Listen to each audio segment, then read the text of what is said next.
All right, we're back with Acid Archives Diaries. A real weird one, but fun one here.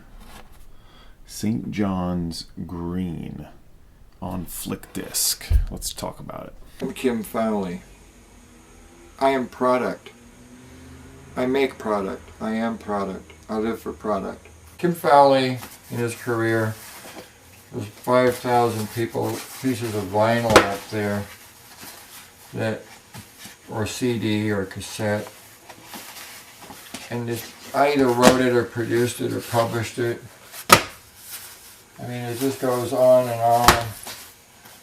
And all this is for sale. If any of you collectors want to buy any of it, show up.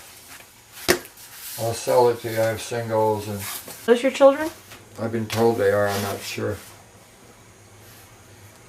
You never know what's true and what's false in show business, you know. Now this is one of the best records I ever made. St. John Green. Imagine if the Doors were more musical. With the Jim Morrison who had TB and slept on a cot in between sets and coughed up blood. And then all the girls fell in love with him, and then when he stopped smoking, he gained 100 pounds and didn't die. Topanga Canyon's Beatles, as it were, you know. Only they weren't the Beatles. A tremendous band. I'm proud of this record. I'm not proud of a lot of them, but this is really something, you know. Back here are tapes. Once upon a time, long ago and far away. So Satan took my hand and he led me down to hell. There were 7 levels of hell, and each one the fire burned a little bit higher and a little bit hotter. And Satan took me down to the first level.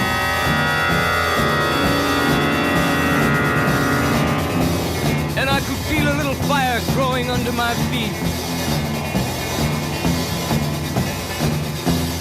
Then Satan took me down to the second level.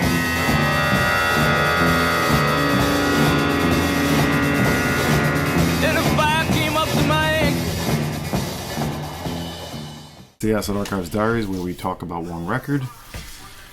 In the book known as the Acid Archives, I have edition 1 here. And this is one I've been meaning to revisit. And lo and behold, what a good time to do it for the Acid Archives Diaries. St. John's Green, or St. John Green. A band out of the LA area. Sort of came together around bass guitarist singer Ed Bissot, as well as Mike Baxter, organ and singer. And they talk about Topanga Canyon. These canyon groups, as they have come to be known, are not neo-hippies, but serious artists who have fled the music profession's hangers-on, all the phonies on the rock scene with their dubious talents and destructive ambitions. Here in the serenity of Topanga, the canyon groups hold festivals and concerts where they learn from each other and grow. Here in the home they've made for themselves, they meet to exchange ideas in an atmosphere of tolerance and creativity. Here they have found tranquility and freedom of expression in a setting of flowers, trees, and grass. Yes, this is all the concept of Kim Fowley, who is the producer on this, with Michael Lloyd, of course, both connected to the West Coast pop art experimental band, and signed by Mike Curb, also connected to that band, to the Flick Disc label, which is an MGM, essentially, subsidiary. And how funny that this is.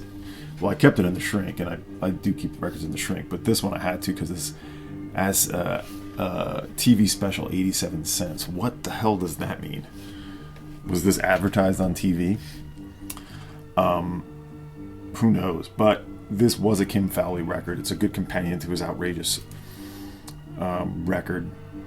And he's really the one coming up with this whole Topanga, this canyon groups thing, like trying to make this band seem like really arty and sort of like outside the mainstream of pop and pop psychedelia. This is dark and heady psychedelia, kind of along the lines of West Coast pop art experimental band, at least at times.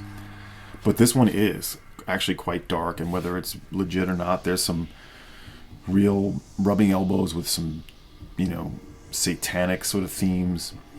The Messages from the Dead, the final song on side A, is certainly one. It's got a real ominous sort of repetitive bass line. I'll probably insert that in the beginning or somewhere, but some of this looks like one song is a Kim Fowley original, and that's Canyon Women, as well as this title track. I love a band title track. St. John Green is also written by Kim Fowley. But this band, they toured, they played around the LA area a little bit, but didn't really tour too much. There's promo, mono, and stock copies of this. Never been reissued except for a CD, which could be a bootleg. But this thing holds up. This is really good. Like I said, dark and a bit depraved psychedelia. Whether these guys meant it or not, it feels that way. And the singer, the Ed Bissot, apparently on stage really pulled off like a real Jim Morrison vibe. And there's a story of Kim Fowley talking about him being so sort of enthralled on stage that women were like throwing themselves at him, and then he was like barfing in the back room, coughing up blood. But Kim Fowley remembers this album well. Kim Fowley, that's another story. That guy's definitely a predator and fucked up, but for better or worse, he was behind some interesting records.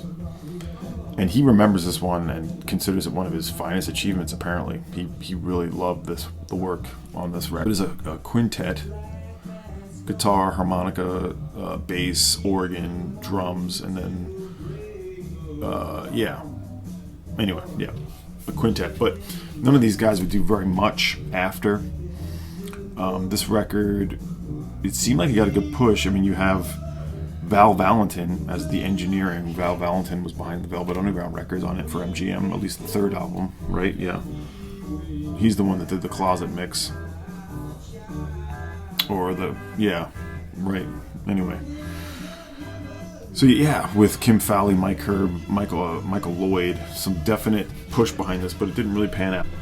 Even though this record's damn good. 1968 on Flick Disc, as advertised. TV special, 87 cents. Two of the guys in this band, I think Ed Bissot and Mike Baxter, went on to be in this band called Jumbo, which was signed to Ode Records, well known to be Carole King's label.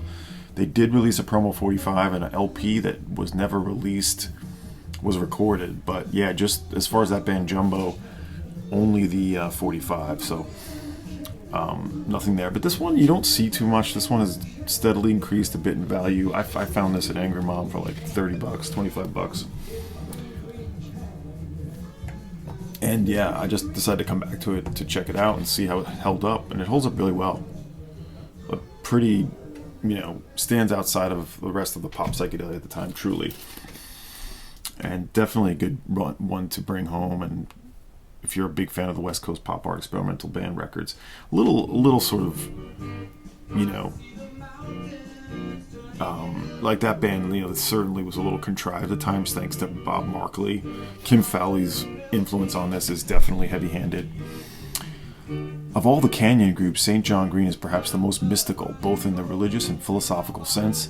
Each of their songs is intensely dramatic, intensely concerned with life and its mysteries. As arranger Mike Baxter explains, in our environment we have experienced both good and evil. Our concept of evil is constructed in our music, in hopes that those who listen and understand might learn to enjoy the beauty that really exists. We've learned that from the people of the Canyon that there is no substitute for being individually free.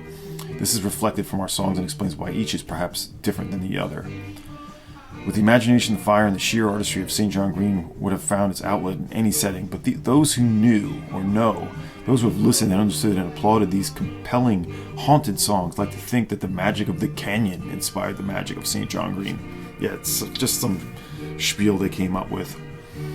Also on here, the first paragraph: deep in the brown burnt hills of Southern California, there's a place called Topanga Canyon. The people who live there are mostly musicians who grew weary of the many harassments of our culture.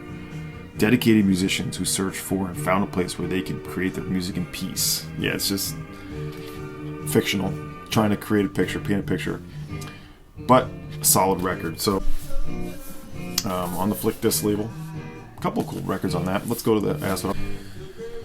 find my S's. I know it's under Saint, S-A-I-N-T, even though it's S-T abbreviated on the sleeve. I know it's under the word spelt out, so... Yeah, this one has a positive response online when I did look. Here we go. St. John Green, Los Angeles, California. No rarity, but it's definitely like a 1. 1968. It's pretty cool to think this stuff...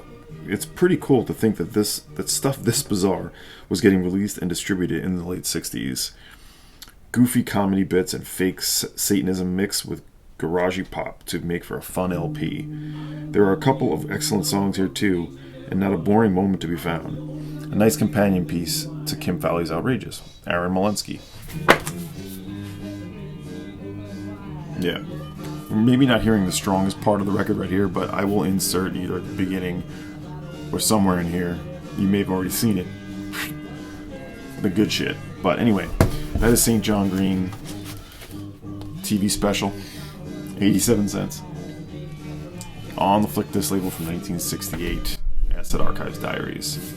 And I begin to cry out, oh God,